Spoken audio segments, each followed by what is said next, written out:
Hey everyone, it's History Buff. Thought I'd get on today and make a quick video about the upcoming military quality of life improvements that will be coming to the game in update 1.9. I talked about this in my last video and how the devs said they were planning to do this and that more information will follow. Well, they just recently released a new dev diary, number 145, and it outlines the proposed changes for the military system. Again, update 1.9, and we're looking at mid-June roughly for that update. There's nothing too radical or earth-shattering coming here. The devs maintain that 1.9 won't majorly expand on warfare, but they do want to address and fix some of the most egregious and persistent issues, as they have so eloquently worded it. There are three main issues identified that they wanted to work on, those being number one, too many front splits, resulting in the player having to micromanage too much, shuffling of units along a front, usually when two fronts merge, leading to them not being defended while the units were traveling. And finally, formations teleporting home when they don't have a valid route to get there. The devs go on to say they're aware and they know that there are other issues like user experience and the user interface, which can use some work, and that the idea of and general premises of supply could be improved and integrated better. But these are the main issues that they want to focus on right now. Front splits, shuffling of units along a front, and formations teleporting home. So the devs start off by rightly pointing out that front splitting is going to happen, and I agree with this. It's largely unavoidable in a grand strategy game like Victoria 3, but they want to focus on the resulting issues of front splitting, and an area which they've really focused in on is India. Basically, for example, when the princely states decide to rebel, there's an insane amount of front splitting and general chaos across the Indian subcontinent, and this is due to the algorithm of how front lines are created. The game essentially wants to create front lines out of continuous pieces of land that are connected to other continuous pieces of land owned by your enemy, and then spawns a front line between both pieces of land. Of course, this sounds fine until you get mishmashes of countries or states that are fighting each other, like what happens in India, and chaos ensues. I've experienced this issue many times as well in places like North Africa, the Middle East, and in the American West at times. So the fix that the devs are proposing for this is to essentially tell the algorithm to start jumping. The devs say, instead of requiring fronts to be along a continuous piece of land, we are now telling it to jump for some distance if it would reach another front, which it can merge with. Right now, they are dealing with single state gaps, but they'll also be experimenting with a distance of pixels to cover other instances where a state is either very small or very large. The issue of armies moving randomly whenever a front was merged or split will also now be addressed. Basically, for this, there's a mechanic that ensures that armies are spread out along a front called front camps, where an army is essentially based while it's at the front. And during a front merge or split, this location would have to be reevaluated, and the army would resultingly move to that new location. And of course, this would be really quite unnecessary in some instances, with an army moving to another location on the same front, but leaving it undefended. Of course, leading to a possible breakdown in the front and losses. I know I've experienced this many times, and I'm sure you have too. So now, the devs have made some small changes to the algorithm, and there should be much smoother gameplay than before. Basically, your armies won't move if the algorithm decides that they're in a suitable position on a new front line. Army teleportation is also going to be addressed.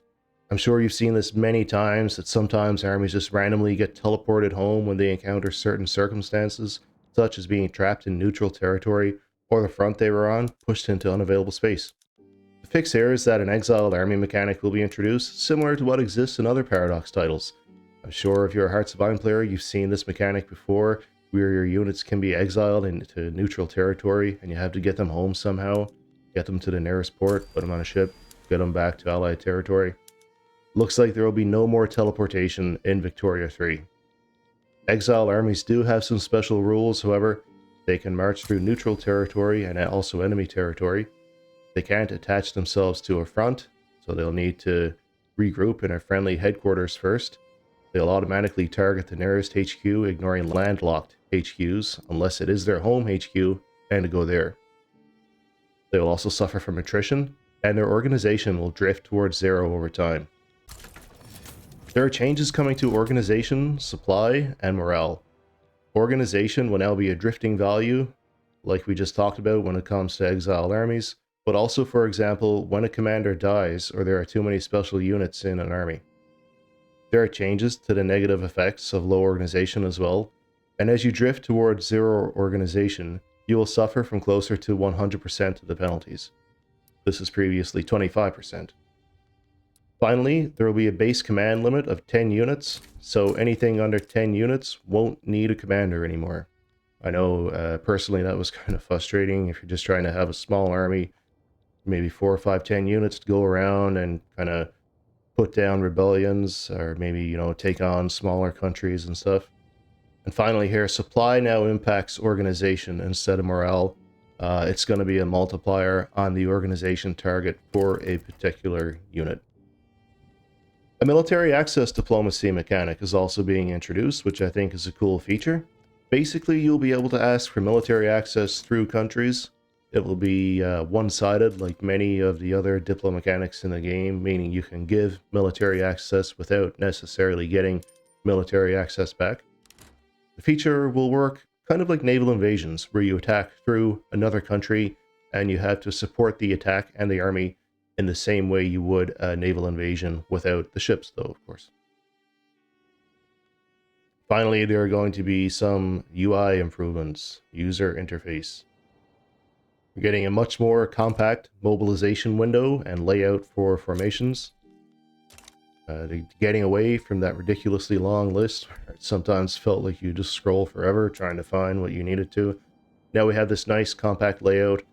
All the buttons are here, easy to find. Formation tooltip has also been updated. It will now show you just which units are in a given formation, and also the offense and defensive stats of units. Also relevant here is that the devs are working on a bulk mobilization mechanic, where you can change and select the mobilization options for multiple armies at once. Your military expenses are also now going to be displayed in the military tab, just one of the quality of life or redundancy improvements that the devs are working on. And of course, this is so you can kind of keep your military information to one panel. You don't need to go over to the budget panel and see what you're spending. Everything is going to be right here on the military panel. There's also going to be better stacking of formation markers on the same front, reducing the amount of clutter on the screen. I like this. Sometimes it's just not very good. It's kind of frustrating going to a front, trying to find a particular army. Everything will be here, nice and condensed. Well, viewers, that's about it for today. Like I said, a bit of a small, quick video to give you the Dev Diary update. I hope you enjoyed the video, found the information helpful. The next Dev Diary is coming on May 1st, and the devs are going to give us some information on the new diplomatic treaties that are coming to the game. So stay tuned for that. Also following on May 15th and 29th, they'll give us some information on company charters and prestige goods, respectively. What do you think of the new DLC and upcoming changes? Leave a comment down below if you're excited for the upcoming changes, or even if you aren't. I know a lot of people were hoping for some big military changes, and I want to know what you think. Pretty big stuff happening for the game right now. I've been pretty vocal about my excitement for the new pack, the new DLC. I've already purchased it, and I'm pretty excited. As always, viewers, stay safe out there. Take care. Thank you for watching.